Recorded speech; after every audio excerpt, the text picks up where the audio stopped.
अच्छा फिर कभी का 43वां भाग। आस्था उपन्यास की नायिका कह रही है, लड़की को भगा दिया। रेस्टोरेंट से मेरे और विनीत के लौटने का समय आ चुका था। कुछ देर भी हो चुकी थी, शायद 10 बज चुका था। हॉस्टल की चिंता इसलिए भी नहीं थी क्योंकि अंतर विश्वविद्यालय प्रतियोगिताओं के कारण हॉस्टल के गेट देर रात तक खुले रहते थे।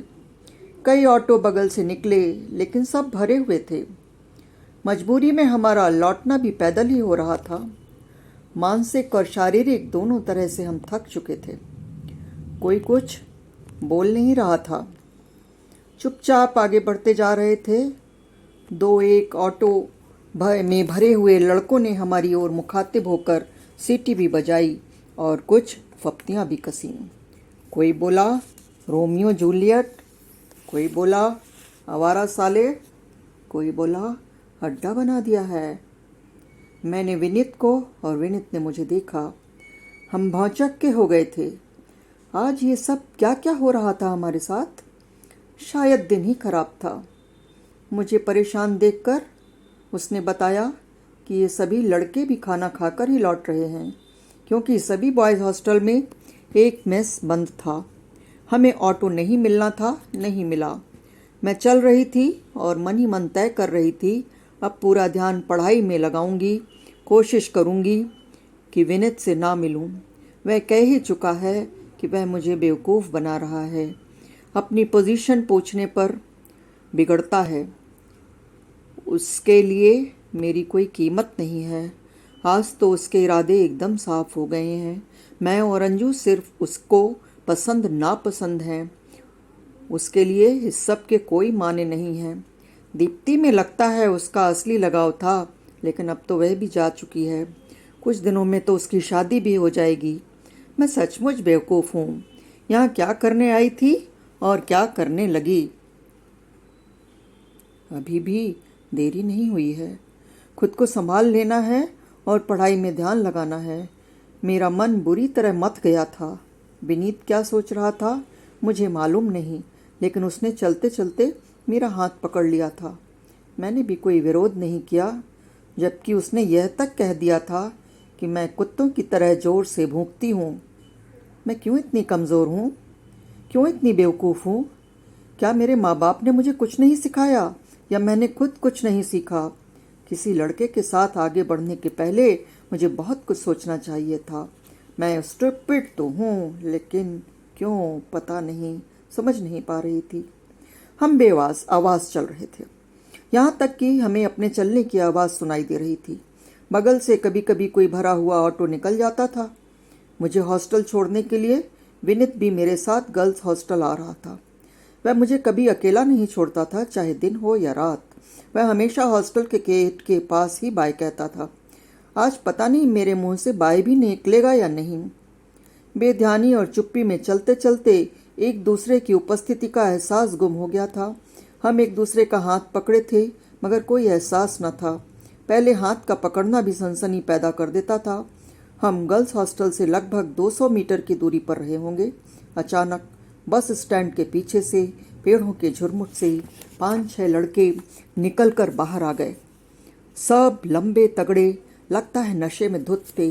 एकदम अचानक, बिना किसी आहट के। अड्डा बना दिया है सालों ने, हमें भी हमारा हिस्सा चाहिए। क्या मस्ती है, भाग्य से मिलती है ऐसी लड़की। मुझे लगा इस आपाधापी में भी मैंने टाइगर्स के सचिव को पहचान लिया था। ये लड़के संभवतः वही थे जिन्होंने आते हुए ऑटो से फप्तियां कसी थीं, बचने न पाए। वे बार बार कह रहे थे बचने न पाए। मुझे कुछ भी सुनाई न दे रहा था और ना ही समझ में आ रहा था कि क्या करें। सेकंड्स में मुझे विनीत की आवाज़ सुनाई दी, भाग आस्था, भाग, तेजी से भाग, सीधी हॉस्टल जाकर रुकना, भागो, जल्दी भागो। वह लगभग चीख रहा था। मैंने देखा 2 लड़के मेरी ओर बढ़ रहे थे और कुछ ने विनीत को पहले से ही पकड़ लिया था। इसके बाद क्या हुआ मैंने देखा नहीं। मैं विनीत की आवाज़ सुनकर बेसाख्ता भाग रही थी। कुछ मारने की आवाज़ सुनाई दे रही थी, धप धप धप। मेरी सांस फूल गई थी, फिर भी मैं दौड़े जा रही थी। पीछे से मुझे सुनाई दिया, लड़की को भगा दिया हरामी, भागो भागो लड़की को पकड़ो। मैंने हॉस्टल के गेट पर पहुंचकर ही सांस ली। अपने कमरे की ओर बढ़ रही थी। दप दप की आवाज़ें मुझे अभी भी सुनाई दे रही थीं और कहीं मन का एक कोना कह रहा था, विनीत को आज ज़रूर मारा है इन लोगों ने। अकेला लड़का 5-6 मुस्टंडों का कैसे सामना करता। मैंने खुद को ढीला छोड़ दिया, बिस्तर पर निढाल लेट गई। उन्नति सो चुकी थी, मैं सोने की कोशिश कर रही थी। मन में दहशत थी, आज का दिन बिल्कुल अच्छा नहीं था। यह ग्रुप टाइगर्स के उस ग्रुप से अलग था जिसने राम पर हाथ उठाया था। सुबह 10 बजे मेरी नींद टूटी। कब सो गई थी पता नहीं। बदन बेतरह टूट रहा था, मन भी टूट गया था, दुर्घटना भी घट गई थी। मेरे मन में बस एक ही प्रश्न था, विनीत कैसा होगा। मैं नीचे आई और वार्डन के यहाँ से बॉयज़ हॉस्टल फ़ोन लगाना शुरू किया, लेकिन विनीत की ओर से कोई जवाब नहीं मिला। 25-30 फ़ोन कॉल में उत्तर आता था केयरटेकर का, विनीत भाई कमरे में नहीं हैं। कहाँ चला गया होगा। मैं उससे मिलने के लिए पागल हो रही थी। मेरे दिमाग में धप धप की तेज़ आवाज़ होती जा रही थी। कैसा होगा वह? क्या यह वही विनीत है जो मुझे कुत्ता कहता है और फिर मुझे गुंडों की पकड़ से भगा देता है? किस विनीत को सच मानूं मैं? मुझे बचाने में खुद भी मार खा गया। यदि वह मुझे भगाता नहीं तो मुझे खुद को कुछ समझ में नहीं आ रहा था कि क्या होता। यदि वे लड़के मुझे पकड़ लेते तो गजब होता। मेरा मन सिहर उठा। कल्पना करके ही मेरे रोंगटे खड़े हो गए। अभी की स्थिति में तो विनीत ही सच है। 2 बज चुका था। मैंने फिर फ़ोन लगाया, फिर वही आवाज़, विनीत भाई कमरे में नहीं है।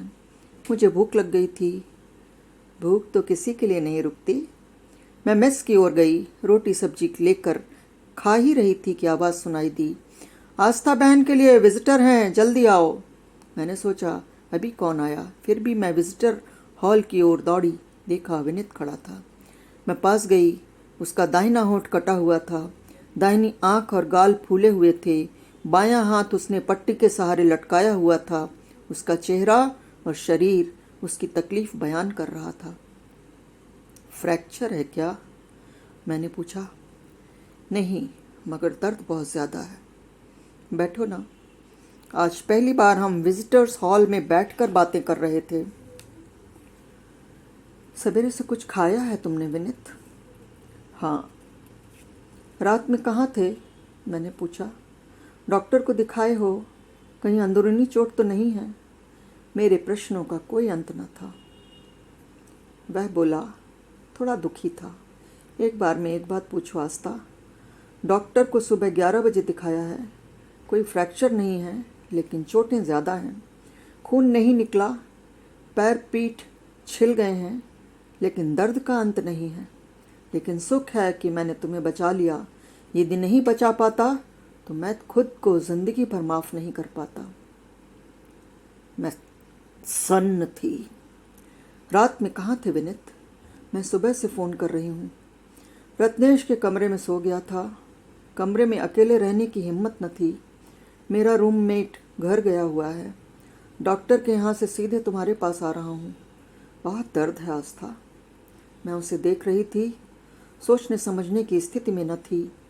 विनीत का कौन सा चेहरा सच है, जो मुझे कुत्ता कहता है या जो मुझे कुत्तों से बचाता है। प्यार तो मैं उसे बहुत करती थी, लेकिन उससे दूरी बनाना मेरे लिए कठिन हो रहा था। इस समय तो विनीत और सिर्फ विनीत ही सच लग रहा था। आगे का किस्सा अगले वीडियो में मिलते हैं।